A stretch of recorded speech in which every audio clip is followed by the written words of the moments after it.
BJP రాష్ట్ర అధ్యక్షురాలు దగ్గుపాటి పురంధేశ్వరి అనకాపల్లి విచ్చేశారు. వారికి రైతులు చెరుకుతో స్వాగతం పలికారు.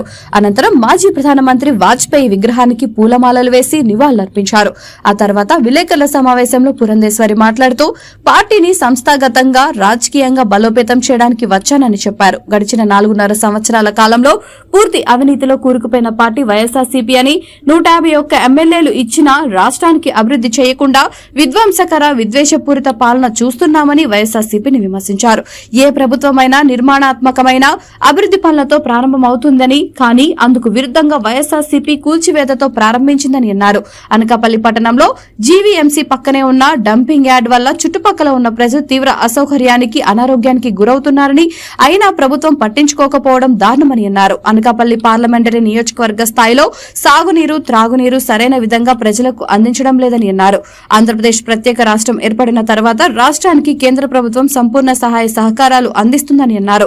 స్థానికంగా ఉన్న బజ్జొన్నకొండ అభివృద్ధికి కేంద్ర ప్రభుత్వం 7 కోట్ల రూపాయలను మంజూరు చేసిందని, రైల్వే స్టేషన్ అభివృద్ధికి కేంద్ర ప్రభుత్వం 17 కోట్ల రూపాయలను మంజూరు చేసిందని అన్నారు. ఈ కార్యక్రమంలో స్థానిక బీజేపీ నేతలు పాల్గొన్నారు. అందరికీ నమస్కారం. ఈరోజు భారతీయ జనతా పార్టీ అనకాపల్లి జిల్లా శాఖ ఆధ్వర్యంలో పత్రికా విలేకరుల సమావేశం మనం ఏర్పాటు చేసుకోవడం జరిగింది.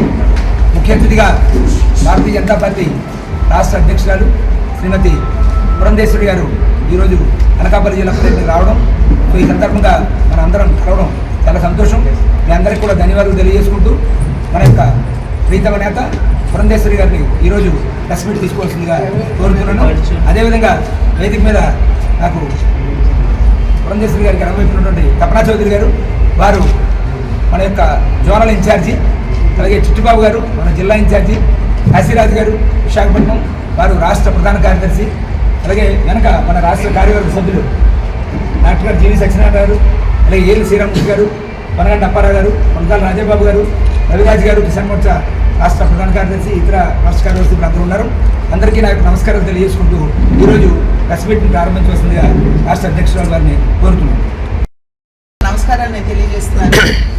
రాష్ట్ర అధ్యక్షురాలుగా బాధ్యత స్వీకరించిన తర్వాత నా విధిలో భాగంగా రాష్ట్రంలో ఉన్నటువంటి ప్రతి జిల్లాకి వెళ్ళడం, అక్కడ కార్యకర్తల్ని కలవడం, వారి యొక్క మనోభావాలు తెలుసుకోవడం, అదేవిధంగా పార్టీని ఏ విధంగా బలోపేతం చేసుకోవాలి. సాధారణంగా ఒక రాజకీయ పార్టీ అంటే 2 కోణాలు ఉంటాయి. ఒకటి సంస్థాగత పరమైనటువంటి బలోపేతం, 2 వచ్చి రాజకీయ కోణం నుండి ఏ రకమైనటువంటి కార్యాచరణతో ముందుకు వెళ్ళాలి అనేటువంటి విషయం. కనుక ఈ 2 విషయాల మీద దృష్టి కేంద్రీకరించాలని చెప్పి నేను ఇవాళ అనకాపల్లికి రావడం జరిగింది. నాది ఇంచుమించుగా ఈ నా పర్యటనలో భాగంగా దగ్గర 12 జిల్లాలు ఇప్పటికే నేను పూర్తి చేసుకోవడం జరిగింది. ఇవాళ నేను అనకాపల్లికి రావడం జరిగింది. భారతీయ జనతా పార్టీ గడిచిన 9 సంవత్సరాల కాలంగా ఎటువంటి సుపరిపాలన దేశానికి అందిస్తుందో ప్రజలందరూ కూడా అనుభవిస్తున్నటువంటి ప్రజలు గుర్తిస్తున్నారు అని చెప్పి మేము గట్టిగా నమ్ముతున్నటువంటి విషయం. ప్రధాని నరేంద్ర మోడీ గారు అభివృద్ధికి, అదేవిధంగా సంక్షేమానికి పెద్దపీట వేసినటువంటి నేపథ్యంలో మనం ఈ 9.5 సంవత్సరాల కాలంలో చూసినట్లయితే ఏ కార్యక్రమం చేపట్టినా కూడా భారతీయ జనతా పార్టీ మూల సిద్ధాంతం ఏదైతే ఉందో అంత్యోదయ అంటే సమాజంలో అట్టడుగున ఉన్నటువంటి వారికి సంక్షేమాన్ని అందిస్తూ ముందుకు అందరినీ నడిపించాలి అనేటువంటి ఆశయం, దాని నుండి స్ఫూర్తి పొందుతూ సబ్కే సాత్ సబ్కా వికాస్ అన్న నినాదంతో అందరికీ కూడా సంక్షేమాన్ని అందించాలి అనేటువంటి లక్ష్యంతో అనేక కార్యక్రమాలు నరేంద్ర మోడీ గారు ప్రవేశపెట్టడం జరిగింది. ఏ కార్యక్రమాన్ని మనం విశ్లేషించుకున్నా కూడా దేశంలో ఉన్నటువంటి పేదవాడిని కేంద్ర బిందువుగా చేసుకునే ఈ కార్యక్రమాలన్నీ కూడా వారు ప్రవేశపెట్టారు. అదేవిధంగా ప్రత్యేక ఆంధ్ర రాష్ట్రం ఏర్పడిన తర్వాత కూడా చాలా పెద్ద ఎత్తున ఆంధ్ర రాష్ట్రానికి కూడా కేంద్ర ప్రభుత్వం తన సంపూర్ణ సహకారాన్ని అందించినటువంటి విషయం. ఇవాళ ఒక రకంగా చెప్పాలంటే రాష్ట్రంలో ఏ అభివృద్ధి కార్యక్రమం జరిగినా కూడా అది కేంద్ర ప్రభుత్వం యొక్క నిధుల మాధ్యమంగా వారు అందించినటువంటి సహకారం తీసుకునే ఇవాళ రాష్ట్రంలో అభివృద్ధి కార్యక్రమాలు సైతం జరుగుతున్నాయి అని చెప్పి మనం గుర్తించాలి. నిజంగా చూసినట్లయితే పెద్ద మార్జిన్ తోటి అంటే దగ్గర 151 మంది ఎమ్మెల్యేలని గెలిపించి ప్రజలందరూ అప్పుడు ఒక నమ్మకంతో మరి వైఎస్ఆర్సీపీకి గడిచిన ఎన్నికల్లో ఓటు వేసి పట్టం కట్టడం జరిగింది. కానీ చూసినట్లయితే ఎటువంటి అభివృద్ధి లేదు. ఒక రకంగా చెప్పాలంటే అభివృద్ధికి తిలోదకాలు ఇచ్చారు అని చెప్పి చెప్పడం సమంజసంగా ఉంటుంది అని చెప్పి మేము భావిస్తాం. ఈ గడిచిన 4.5 సంవత్సరాల కాలంలో రాష్ట్రంలో ఉన్నటువంటి పాలన ఏదైతే ఉందో కేవలం అవినీతిలో కూరుకుపోయినటువంటి పాలనని మనం అందరం కూడా చూస్తున్నాం. అదేవిధంగా విధ్వంసకర పాలనని, విద్వేషపూరితమైనటువంటి పాలనని కూడా మనం చూస్తున్నాం. విధ్వంసకరం అని ఎందుకంటున్నామంటే సాధారణంగా ఎవరైనా అధికారంలోకి వస్తే నిర్మాణాత్మకమైనటువంటి పనులు ఏ విధంగా చేయాలి అనేటువంటి విషయం మీద, అంశం మీద దృష్టి సారిస్తారు. కానీ ప్రజావేదిక కూల్చడం దగ్గర నుండి, గుళ్ళు గోపురాలు కూల్చడం దగ్గర నుండి, గుళ్ళల్లో ఉన్నటువంటి మూల విగ్రహాలని సైతం ధ్వంసం చేసే విధంగా ఈ పరిపాలన ఉన్నటువంటి విషయం ప్రజలందరూ కూడా గమనిస్తున్నారు. అదేవిధంగా విద్వేషపూరితం అని ఎందుకంటున్నామంటే ఎవరైనా సరే గళం విప్పి ప్రభుత్వాన్ని కనుక ప్రశ్నించినట్లయితే వారి మీద ఎస్సీ ఎస్టీ అట్రాసిటీ కేసులు పెట్టడం, అదేవిధంగా వ్యక్తిగత దూషణలకి దిగటం, ఈ రకమైనటువంటి ఒక విషపూరితమైనటువంటి వాతావరణం ఇవాళ మన రాష్ట్రంలో మనం చూస్తున్నాం.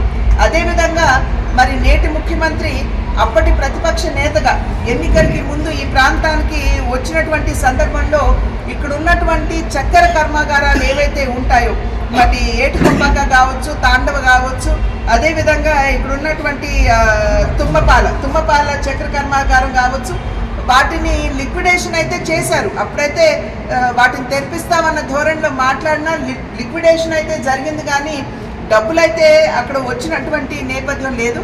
ఇక్కడ ఉన్నటువంటి రైతులు ఈ తుమ్మపాల చక్కెర కర్మాగారం ఏదైతే ఉందో దాని మీద ఆశలు పెట్టుకుని ఉన్నటువంటి నేపథ్యంలో ఇవాళ రైతులకి మోసం చేశారు అనేటువంటి విషయం మనం ఇక్కడ గమనించాలి.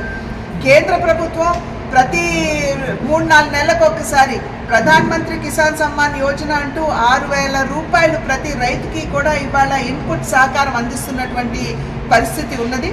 కానీ రాష్ట్రంలో ఉన్నటువంటి ప్రభుత్వం అంతకుముందు జగన్మోహన్ రెడ్డి గారు చెప్పినటువంటి విషయం, నేను స్వయంగా 12,500 రూపాయలు ప్రతి రైతుకి ఇస్తాను అని చెప్పి ఆనాడు వారు వాగ్దానం చేశారు.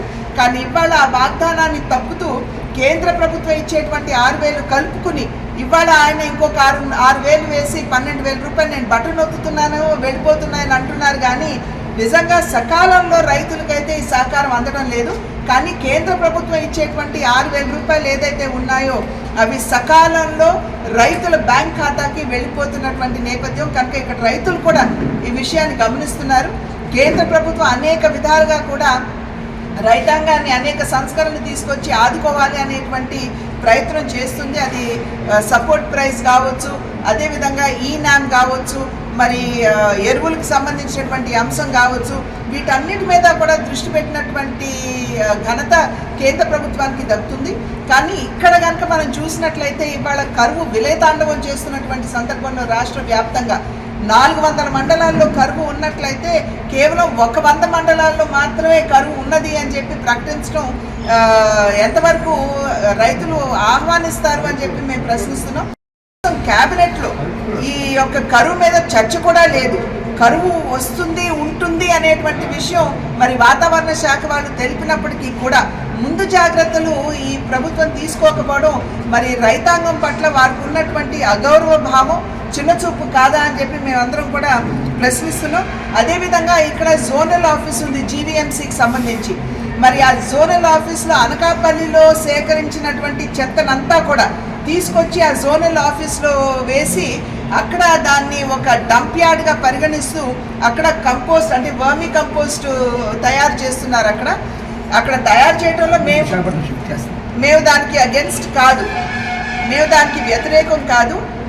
కానీ అక్కడ ఉన్నటువంటి జనావాసాలు, అక్కడ బ్యాంకులు ఉన్నాయి, స్కూళ్ళు ఉన్నాయి, ఇవన్నీ ఉన్నటువంటి సందర్భంలో ప్రజలకి దుర్వాసనతో అక్కడ బాధపడుతున్నటువంటి నేపథ్యం. ఇప్పుడే జిల్లాధ్యక్షులు గారు చెప్తున్నారు దాన్ని కూడా షిఫ్ట్ చేస్తారంట అని. కానీ ఇప్పటి వరకు కూడా దాని మీద ఎటువంటి చర్యలు షిఫ్ట్ చేసే దిశగా సరైనటువంటి చర్యలు జరగనటువంటి నేపథ్యంలో మేము డిమాండ్ చేస్తున్నాం, దాన్ని వెంటనే మీరు షిఫ్ట్ చేయాలి అని చెప్పి చేస్తున్నటువంటి డిమాండ్. అదేవిధంగా ఇక్కడ ఈ ఉన్నటువంటి అనకాపల్లి నియోజకవర్గం పార్లమెంటరీ జిల్లా ఏదైతే ఉందో, నియోజకవర్గం ఏదైతే ఉందో, ఇదంతా కూడా చాలా వరకు గ్రామీణ ప్రాంతం. అంటే నీటి అవసరం చాలా ఉంటుంది. అటు త్రాగునీరు కావచ్చు, ఇటు సాగునీరు కావచ్చు, రెండింటికి కూడా నీరు సరైనటువంటి రీతిలో ఇక్కడ ఉన్నటువంటి ప్రజలకి అందివ్వడం లేదు అనేటువంటి విషయం సుస్పష్టంగా మనకు అర్థమవుతుంది. ప్రధానంగా నీటి వనరులుగా భావించేటువంటి నదుల మధ్య ఉన్నటువంటి గ్రెయిన్స్ ఏవైతే ఉంటాయో కొంచెం నీరు మళ్లించడానికి అవి వాటికి కూడా సరైనటువంటి స్థాయిలో మరి ఫండ్స్ కేటాయించక ఇక్కడ ఉన్నటువంటి ప్రజలకి అన్యాయం చేస్తున్నారు అని చెప్పి గట్టిగా భారతీయ జనతా పార్టీ తెలియజేస్తున్నటువంటి విషయం. మరి కేంద్ర నిధులు ఇప్పుడు మనం రాష్ట్ర ప్రభుత్వం ఏ రకంగా ఈ ప్రాంతాన్ని నిర్లక్ష్యం చేస్తుందో మనం ఇప్పుడు చూసుకున్నాం. కానీ కేంద్ర ప్రభుత్వం ఏ రకంగా సహకారం అందించింది అనేటువంటి విషయాన్ని కూడా మనం అర్థం చేసుకోవాలి. ఇక్కడ బౌద్ధారామంగా ఉన్నటువంటి బొజ్జకొండ ఏదైతే ఉందో బొజ్జన్నకొండ దానికి 7 కోట్ల రూపాయలు కేంద్ర ప్రభుత్వం అభివృద్ధికి అని చెప్పి వారు కేటాయించినటువంటి నేపథ్యం. అదేవిధంగా అనకాపల్లి స్టేషన్ అభివృద్ధికి దాని యొక్క ఆధునీకరణకి 17 కోట్ల రూపాయలని కేంద్ర ప్రభుత్వం కేటాయించింది. మరి అదేవిధంగా ఇక్కడ మనం వస్తున్నటువంటి సందర్భంలో విశాఖపట్నం నుండి అనకాపల్లికి వచ్చేటువంటి రోడ్డు కావచ్చు, లేదా పెందుర్తి నుండి వచ్చేటువంటి రోడ్డు కావచ్చు, ఆ జంక్షన్లో మనకి బాగా ట్రాఫిక్ జామ్ అవుతున్నటువంటి నేపథ్యంలో అక్కడ బ్రిడ్జ్ నిర్మాణం చేసి ట్రాఫిక్ జామ్ నివారించిన ఘనత కూడా ఇవాళ కేంద్ర ప్రభుత్వానికి దక్కుతుంది. ఈ విషయంలో ఖచ్చితంగా రాష్ట్ర ప్రభుత్వం దృష్టి సారించాలి. కానీ కేంద్ర ప్రభుత్వం సహకరించినటువంటి నేపథ్యం ఇది ప్రజలందరూ గమనించాలి. అదేవిధంగా అనకాపల్లి, యలమంచిలి మరియు నర్సీపట్నానికి సంబంధించినటువంటి ఇళ్ల నిర్మాణం, టిట్కో ఇళ్ళు దగ్గర 7,000 ఇళ్ళు ఇక్కడ నిర్మాణం జరిగిపోయాయి. కానీ ఎంతమంది పేదలకి టిట్కో ఇళ్ళు పంచారు, అలొకేట్ చేశారు అనేటువంటి ప్రశ్నకి ఇవాళ రాష్ట్ర ప్రభుత్వం సమాధానం చెప్పాలి. కేంద్ర ప్రభుత్వం 1,50,000 రూపాయలు ప్రతి ఇంటి నిర్మాణానికి ఇస్తే రాష్ట్ర ప్రభుత్వం 30,000 రూపాయలు వారి భాగస్వామ్యంగా ఇవ్వాలి. కానీ ఇవాళ చూసినట్లయితే రూరల్ ఎంప్లాయ్మెంట్ గ్యారంటీ యాక్ట్ కింద, అంటే ఉపాధి హామీ కింద కేంద్ర ప్రభుత్వం ఇచ్చేటువంటి నిధుల్నే వాడుకుంటూ అక్కడ లెవెలింగ్ కావచ్చు, ఇతరత్ర కావచ్చు, దాని నుండే డబ్బులు కేటాయించి మేమేదో ఘనకార్యం చేశామనే దిశగా మాట్లాడటం అనేది ఇది ఎవరూ కూడా స్వాగతించినటువంటి విషయం. దేశవ్యాప్తంగా 4 కోట్ల ఇళ్ళు ఆమోదించినట్లయితే ఒక్క ఆంధ్ర రాష్ట్రానికే 25 లక్షల ఇళ్ళు కేంద్ర ప్రభుత్వం మంజూరు చేసినటువంటి పరిస్థితి. కానీ ఈ 25 లక్షల్లో కూడా మనం సరిగ్గా చూసుకున్నట్లయితే 20 నుండి 25% మాత్రమే ఈ గడిచిన 4.5 సంవత్సరాల్లో కట్టినటువంటి పరిస్థితి మనం చూస్తున్నాం. అంటే అంతకు ముందు ఉన్నటువంటి ప్రభుత్వ నిర్మాణం చేసిన 3 లక్షల ఇళ్ళు కలుపుకుని మేము ఏదో లక్షల్లో ఇళ్ళు కట్టించేసాం, లక్షల్లో ఇళ్ళు పనిచేస్తామని చెప్తున్నటువంటి నేపథ్యంలో మీరు ఈ రాష్ట్రంలో ఉన్నటువంటి పేదలకి, ఈ రాష్ట్రంలో ఉన్నటువంటి రైతులకి, మరి రాష్ట్ర ప్రజలకి అభివృద్ధి కావచ్చు, వ్యవసాయం కావచ్చు, ఇళ్ళు కావచ్చు, మీరు ఏం న్యాయం చేశారు అనేటువంటి విషయంపై ప్రజలకి ఒక శ్వేతపత్రం ఖచ్చితంగా రాష్ట్ర ప్రభుత్వం విడుదల చేయాలి. మీద చేసినటువంటి విమర్శలకి నేను సమాధానం ఇవ్వాల్సినటువంటి అవసరం లేదండి. భారతీయ జనతా పార్టీ రేజ్ చేసిన ప్రశ్నలకి అవతల వాళ్ళు సమాధానం ఇవ్వాలి. నమస్కారం.